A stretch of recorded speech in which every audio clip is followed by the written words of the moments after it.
Siguro si Bryce, si Will, si Emilio. How does it feel like stepping into the set for the very first time sa Bar Boys? Bryce. Hey, this is my first time din po kasi na maka-work si Direk Kim. Actually, the story is talagang minessage ako ni Ate Terry na mag-audition for Bar Boys. So, nung natanggap ako, tapos nag-start mag-workshops with Direk Kim, it was really a different feeling kasi parang first time kong maramdaman yung parang ganong classic style ng directing at pag-guide ng isang director sa akin. And so kung sasagutin ko yung tanong na how does it feel to be in the set of Direk Kim, talagang sobrang na-feel ko yung parang freedom ko as an actor to do whatever I want, to do whatever I naturally feel like in a scene, and hindi niya ako pinigilan sa kahit anong ginawa ko bilang actor. And no matter the outcome, sabi niya, yun yung ginawa mo bilang tao, so yun yung susundin natin. At talagang forever ko, 19 pa lang ako, sana mahaba pa yung career ko, pero tatandaan ko lagi yun bilang actor na huwag akong malimitahan sa mga galaw ko. Yun yung natutunan ko as an actor dito sa set ng Bar Boys with Direk Kim. Nice. Thank you, Bryce. Will, ikaw naman, please. Ako naman po, first time ko ulit makatrabaho sa Direk Kim after a year. And ang dami kong pinagdaanan. At etong Bar Boys yung parang pagbalik ko ulit sa pag-arte after the BBB. Kaya para sa akin naging challenging talaga siya eh. Kasi ang tagal ko nawala sa pag-arte. Talagang yung pinatry ko sa loob ng bahay ni Kuya yung sarili ko. Kaya sobrang nanibago ako, but at the same time, sobrang naging smooth talaga na parang nag-round ako, nabalik ako sa kung ano yung purpose ko, kung bakit gusto ko itong pag-arte. Tinulungan ako ni Direk Kim and of course kasama ang cast ng Bar Boys.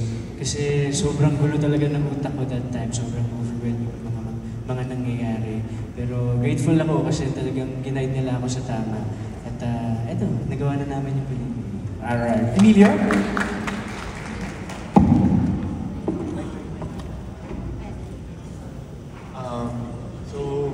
Siyempre, sobrang na-culture shock ako nung pumasok ako sa set na... Totoo ba? Set ni Direk Kim. In a good way. Okay. Kasi, as a baguhan dito sa industriya, parang sobrang hands-on ni Direk na wino-workshop niya ako kahit hindi ko eksena. So, I really learned a lot here sa Bar Boys kasi syempre, minsan lang naman makaka-work mo yung mga award-winning actors and of course award-winning director din. So talagang parang akong sponge sa set ng Bar Boys, really just trying to soak in everything talaga. And hopefully, actually not hopefully, definitely madami akong maaaral na madadala sa mga susunod kong mga projects. And of course, yung mga friendships na nangyari din dito. So yun talaga. Thank you, Emilio. Okay, let's start from... Gabay po. Gretchen. In terms of choosing projects, since bago lang po ako, 1 year pa lang po dito sa industriya eh. So, wala po akong karapatan na pumili. Pero, sa Bar Boys po, I was invited to audition po by Direk Kim. So, wow! Honestly, sobrang saya ako nung binigyan ako ng chance kasi fan po talaga ako ng Bar Boys eh, yung unang film. Naalala ko yun, it was one of the films na ginamit ko pang preparation ko for my first ever acting project na Pamilya Sagrado. Kasi may frat element din doon. And ako kasi, yun din yung ginagawa ko bago isang project. Talagang I tried to research about my role and I stumbled upon Bar Boys.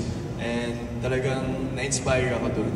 So, to be working now with the creator of a film that I really like, it's a dream. So, ayun. Yeah, that's it. And I guess with mental health, tama po si Therese. I also retreat to my circle, my family. Really is my number one talaga. Win or lose, I think, I know na sasaluhin nila ako. And I think you have to find that tribe that you have. And once you find that, I think it will be a lot easier for you to take risks. So, yeah. Thank you very much. Direk Kim?